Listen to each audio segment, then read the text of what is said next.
Imagine being so bad that you're hated by your own team boss. That's why people hate you. Or even worse, being so terrible that you get disqualified for being too slow. Yes, today we'll talk about some of the worst drivers that Formula One has ever seen. If you would like to support our small channel, all you need to do is hit the like button and subscribe to make sure you don't miss our videos.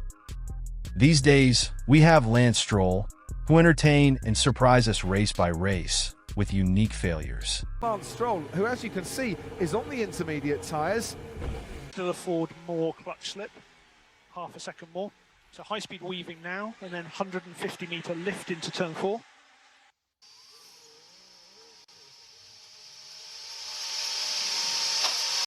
But he still keeps racing because of support, and for that, he's been labeled a paid driver. However, long before him, there was another one, Ricardo Rosset. Rosset was chosen to be TRL's second driver. Overall, he was not a very good driver, which earned him a spot on this list. Out of 33 races entered, he didn't score a single point, with the best result of his career being P8, alongside 6 DNFs.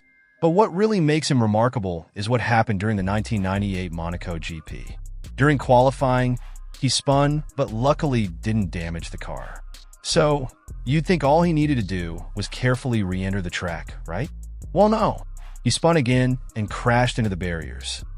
After that, his own mechanics changed his name to Tosser on his paddock scooter. This created a bad reputation not just for him, but also for the team who treated him that way.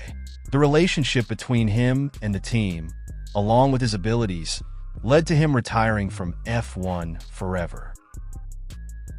Formula One is the pinnacle of motorsport, where every hundredth of a millisecond is very important and can heavily impact results. However, Canadian driver Pease, who raced in F1 from 1967 to 1969, managed to be disqualified because he was too slow.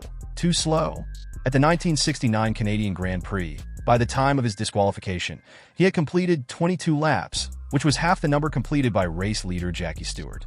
Because of his slowness, he became an obstacle for other drivers. After Ken Tyrrell's protest, Pease was black flagged. This made Pease the only driver in history to be disqualified from a race for being too slow. However, it's worth mentioning that before his appearance in Formula One, he was considered a successful driver and even earned a place in the Canadian Motorsport Hall of Fame.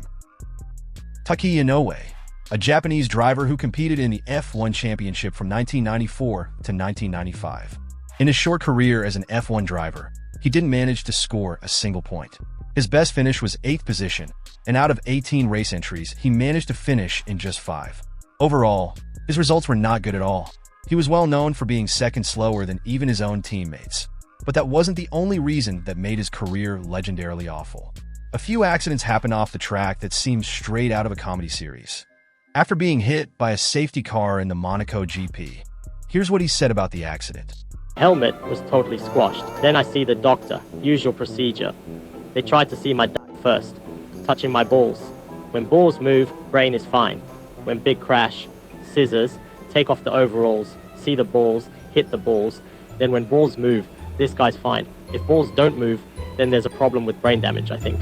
And if this is not enough, imagine this. During the 1995 Hungarian GP, his car didn't handle his driving properly and burst into flames. Inoue quickly escaped the car and grabbed a fire extinguisher from one of the marshals nearby to try to extinguish his car. And at that very moment, he got hit by the medical car. Imagine having a DNF. Your race is gone, your car is burning, and then, on top of it all, you get hit by a medical car. And that wasn't the only such accident that happened with him. After his retirement, he fully admitted that he was not good enough to be in F1 and joked about the accidents that happened during his career. Nikita Mazepin, or more accurately, Mezepin, earned his nickname as the king of spinning cars for absolutely no reason. Mezepin debuted in 2021 as Haas's second driver alongside Mick Schumacher. Right from the start of the season, in his very first race, he gave us a glimpse of what to expect for the rest of 2021.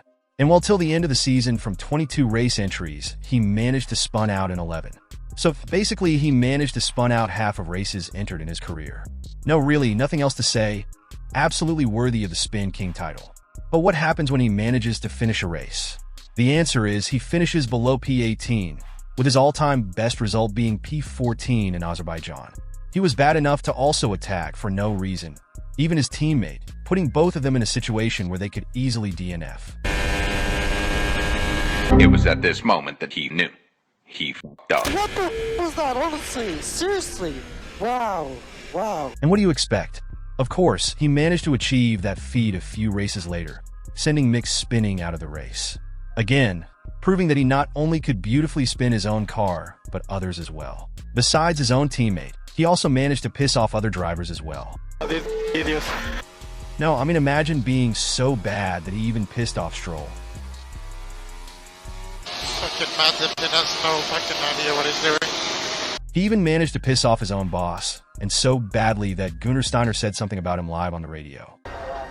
That's what people hate you. And Guenther was right, because fans started to hate him even before he got his seat. You might think, how can someone be worse than what we've already seen? Well, the facts show it's possible. Bad enough to be banned by the FIA from F1.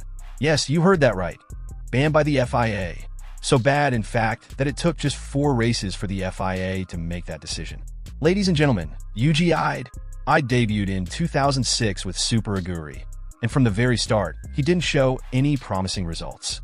During pre-season testing, he posted lap times that were significantly slower than his teammates, often around 3 seconds off the pace. Besides being slow, I couldn't even keep the car under control, frequently going off the track. In his very first race, he terrorized the car so much that even the machine couldn't handle it. The result? A retirement due to engine failure. The next 3 race weekends weren't much better. His best race of a very short career came in Australia, where, after multiple mistakes and off-track excursions during free practice, causing headaches for other drivers, he managed to finish the race in P13, his best ever result. Eventually, after just 4 races, the FIA revoked his super license, deeming him potentially dangerous to other drivers, and banned him from racing in F1.